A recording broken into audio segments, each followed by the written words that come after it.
dadna saddex nin baan ahayn geel hadaan soo hujinay waxa weeye waa iska sheekaysanay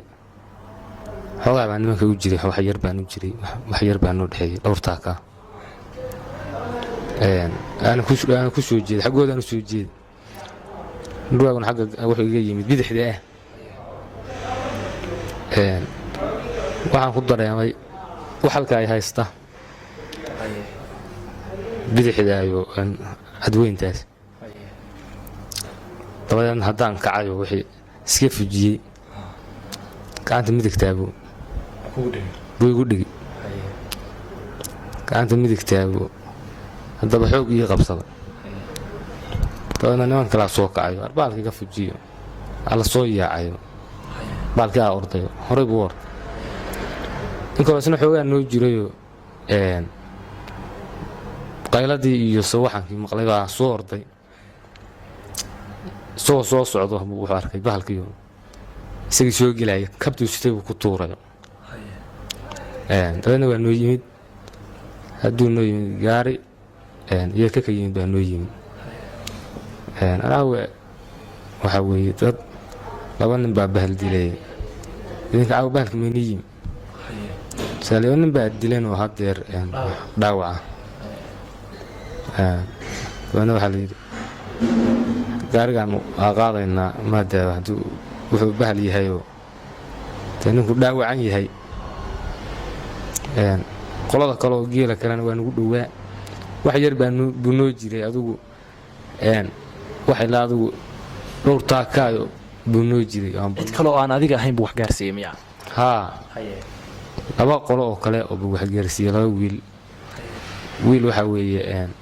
geelu meel cid ah hurday kaligiisu ahaa wiilka adigu madaxa deela ku roon yahay afka deela ku roon yahay lugaha qaybtood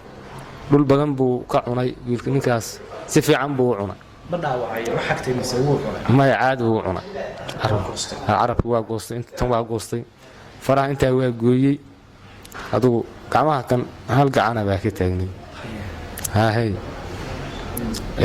ninka kalena sina geel kale uu hurdayo isagu lugtu ku dhigay halka dhaadka buu ku dhigay say wax yar baa gaaray waana leedan yahay wala kana lakeen marka ragga saddexda oo adigu ku jirto oo waraabuhu dhaawac u geysanayo dhowr galay kala joogeen miya maya anoo shan nin baan ahayn geel baan wada joogin saddex isku meel baan ku joogin labada nin oo kale midba meel buu joogay labada kale gaar bay ahaayeen saddexdeeda wada joogay baa soo jeeday laakiin inta labada kale waa hurdeen ana waa sheekaysanayn lixsaac iyo barbay ahayn dabadeedna bahalkaasa noo yimid waraan iska sheekaysanayno aan leenahay xabadana dhacay aan leenahay waraabiba caawo dadka soo galayoo goortaa wiil baaba na soo wacay nagu dhawo dariskaaga wuxuu yidhi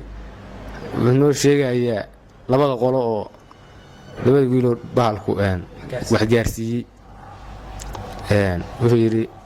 caawo laba jeer buu yimid dhurwaagu baagiina biyo waa ka qubay gurigana isagoo laba jeer sii gelaya baan ka soo saaray waxa weye iska ilaaliya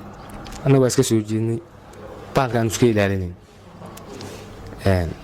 ragga kalena anigu waa ku dhawaayay kama fogeyn xagga marka geelu iga xiga maahae dhanka kale buu igaga yimid bahalku marka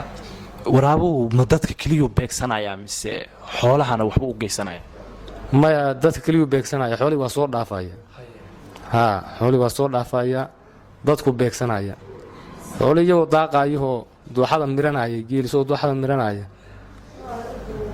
buu ka soo dhex gudbaya marka baalkaas dadku beegsanaya waxa weeye awal ayaan dhoweyd waxaan maqlay meelaan kobtuuga inuu ninku cunay caadi buu cunay baa lagu yidhi nimankaas kaadu laamkaaska maganaysa raaca bay ahaayeen awalna ayaan hore oo hadda ka hor toddobaad ka hor buu bahala kanu gaban xuurow sidaa geel hor hurda niman dhowra buu isagana wax gaarsiiyey dhaawac oo magaalada loo soo dhigay isaguna waa leedan yahay dhaawac sahlan buu ahaa marka ugu dambeyntii maxaa is leedahay waraabaha dadcunka waa looga hortagi karaa waraabahaas waxaa looga hortagi karaa isagoo meesha la tago godadkiisa la doonaho waxa weeye lala diriruho macnaha godadkiisa la soo arko iyo intuu dhufayska ku leeyahay uu galo intaas